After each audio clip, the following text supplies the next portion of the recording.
Je suis graphiste de formation. Tout mon parcours professionnel a été axé sur, dès le départ, le beau graphisme.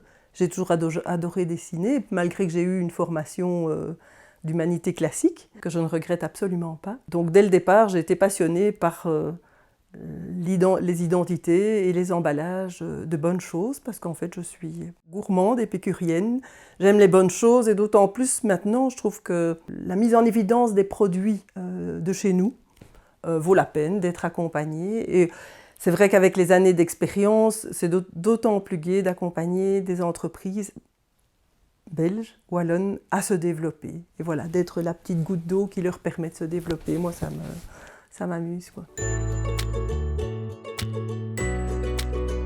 Entre le dessin et l'emballage, je me suis rendu compte, ayant travaillé pendant 8 ans dans une agence chez un indépendant d'abord, que l'emballage est un excellent support pour communiquer la qualité d'un produit et donc l'ADN propre d'une marque. Et l'emballage agroalimentaire, c'est quelque chose qu'on a besoin tous les jours, on mange tous les jours. Et donc, faire du graphisme, je dirais culturel, me semblait, je ne vais pas être péjorative, mais gratuit.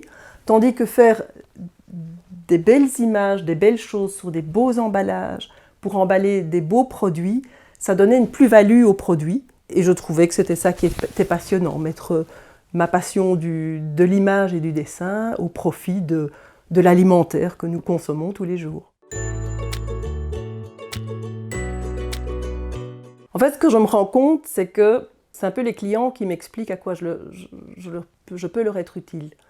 Donc, actuellement, c'est vrai que beaucoup d'entreprises développent des très très bons produits et font un peu à la débrouille en interne leur logo ou leur emballage ou leur étiquette.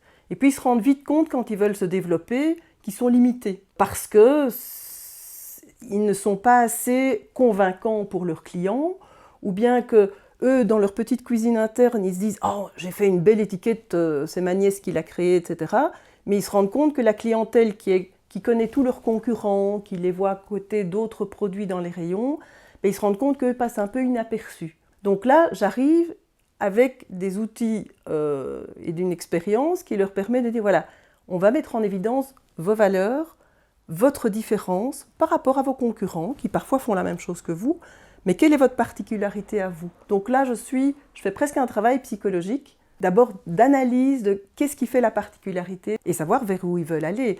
Et ça va plus loin que simplement faire une petite étiquette en interne qui dit le contenu du produit. Oui, ça oui, mais si on veut quelque chose de durable, d'efficace, de fort, ben, il faut se poser beaucoup de questions avant. Je crois que mon objectif n'est pas de mettre ma touche dans un emballage. En tout cas, dans le résultat final, on ne pourra pas dire « ça c'est un emballage Joël Palmartz ». Et je voudrais d'ailleurs que ce ne soit pas comme ça. Mais moi, ce qui importe, c'est que ce soit l'emballage de mon client. Quand j'ai un client devant moi, ce qui importe, c'est que je comprenne et que j'assimile et que je digère bien comment fonctionne leur entreprise, qu'est-ce qui fait la force de leur entreprise. Je vais visiter leur lieu de production, je vais rencontrer le personnel. Donc, je veux m'insérer au sein, comme si je faisais partie de l'entreprise. Et donc, pour ma part, il n'y a pas de touche à moi, mais il y a un processus à moi. Ça, c'est clair. Que mon processus de travail fera que je vais respecter les objectifs commerciaux du client, dire voilà, vers où est-ce qu'ils veulent aller, etc. Mais je vais leur fournir des outils et mes capacités de designer, que ce soit au niveau du volume ou du dessin, qui va leur apporter l'originalité de leur produit, de leur emballage à eux, quoi. Très difficile à dire, parce que je considère que j'arrive à produire avec mes clients des emballages dont je suis toujours fière. Je veux dire, honnêtement, le client doit être content, mais moi je dois être contente du résultat final.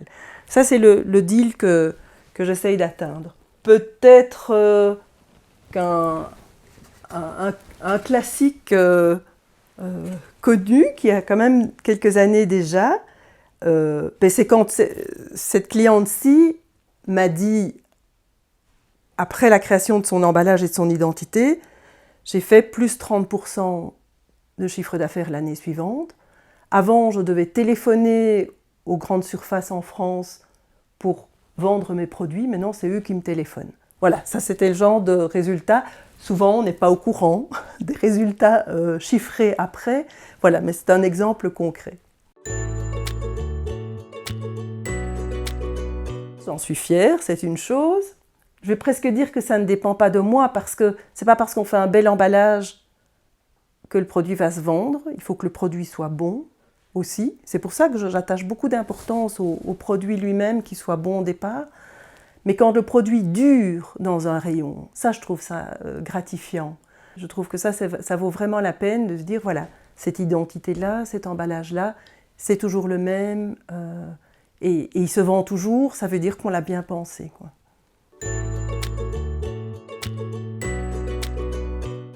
Le client idéal, pour moi, c'est le client qui va me faire confiance et dans lequel j'ai confiance également, justement, dans la qualité de son produit. Donc c'est vraiment un win-win dans les deux sens. Et c'est vrai que pour avoir travaillé de nombreuses années pour des très grandes entreprises, peut-être qu'avec les années, le client idéal est peut-être la PME plus petite, parce que c'est d'autant plus passionnant de faire grandir une PME et de participer à cette croissance, quoi. Les atouts majeurs, ce sont mes différences, à mon avis, qui font que par rapport à des agences qui sont des structures avec des grandes équipes ou des moyennes équipes, ici, je travaille seule. C'est un choix volontaire parce que je trouve que je suis là comme une éponge pour mes clients. Je suis à l'écoute. On me dit que je respecte ce que le client me dit, ses envies, ses besoins. C'est très proche. C'est la proximité, l'écoute avec le client qui fait que ce que je retranscris au niveau d'un emballage, d'une identité, semble juste par rapport au client. Donc c'est cette proximité qui est valorisante, qui est tout dans l'intérêt du client et qui me différencie des grosses structures. Mon professionnalisme aussi est apprécié, c'est-à-dire que les projets que je propose sont réalistes. On a beau être très créatif, avoir des grandes idées, que ce soit au niveau d'un modèle d'emballage. Si la boîte est belle, mais qu'elle est difficile à ouvrir, ou difficile à remplir, ou difficile à placer dans un rayon, ça ne sert à rien. Si on crée des très belles illustrations ou des visuels en 7 couleurs Pantone différentes, c'est clair que ça va coûter un pont au client. Si c'est qu'on ne sait pas le produire de façon rapport qualité-prix intéressant, c'est inutile si ce n'est pas la cible, le positionnement du produit. Donc voilà, c'est créativité, mais en même temps rationalité et respect de ce que le client veut faire. Et j'ai une bonne connaissance de tout ce qui est production, impression, connaissance des cartonniers, des techniques, etc. Et ça, souvent, les clients ne savent pas qu'un tel pliage est plus compliqué ou plus cher à coller, ou un nombre de couleurs, ou suggérer tel ou tel type de matière ou de carton, avoir une réflexion éco-responsable en tout cas, c'est indispensable. C'est un peu cette connaissance globale et d'expérience qui est un atout, à mon avis, pour mes clients.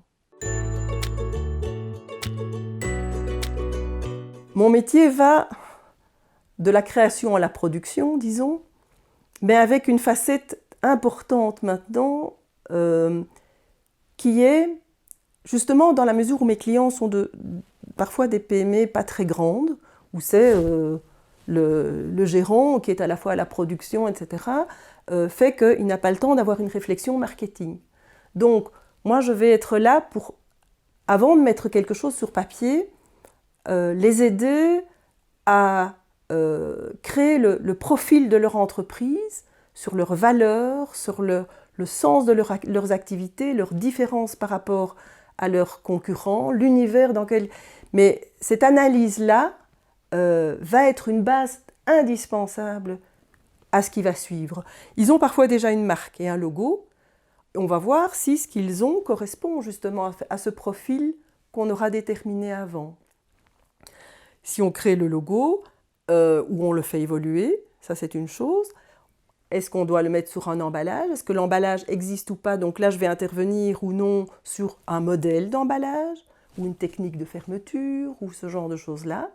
Et une fois qu'on aura habillé l'emballage, donc je vais intervenir dans ma partie design, dessin, et l'habillage graphique de l'emballage, et je vais aller jusqu'à les conseiller sur la production, l'impression, proposer des fournisseurs, des accompagnements d'impression, ce genre de choses-là, pour que le produit fini corresponde toujours à ce qu'ils ont voulu, corresponde à ce qui va durer dans le temps et que ce soit bien réalisé, quoi. Mes sources d'inspiration sont multiples, je crois comme tout créatif, à mon avis. Je considère que je suis comme une éponge, mais je crois que chacun a son... J'ai mon propre ADN, et que mes sources d'inspiration sont le produit lui-même, qui souvent vient de la nature. Donc la nature pour moi est un élément très important parce que, comme je disais tout à l'heure, l'agroalimentaire, on doit se nourrir pour vivre. Mais ce rapport entre l'alimentation, l'homme et la nature, pour moi, c'est très important. Et donc, je suis influencée par ce qui se passe dans l'univers général, Pinterest, Internet, les concurrences qu'ils font et tout. Mais je crois que si je crée des choses qui durent, c'est parce que je suis influencée par les modes, mais je fais rarement quelque chose de mode. Je suis plutôt à faire des choses plus universelles, donc qui auront le profil du produit de la marque, mais attention, je suis très très prudente sur ce qui est... La mode est passagère, et je trouve que quand on emballe un produit, on a quand même généralement un produit qui doit durer dans le temps, qui veut augmenter sa clientèle, son nombre, sa production.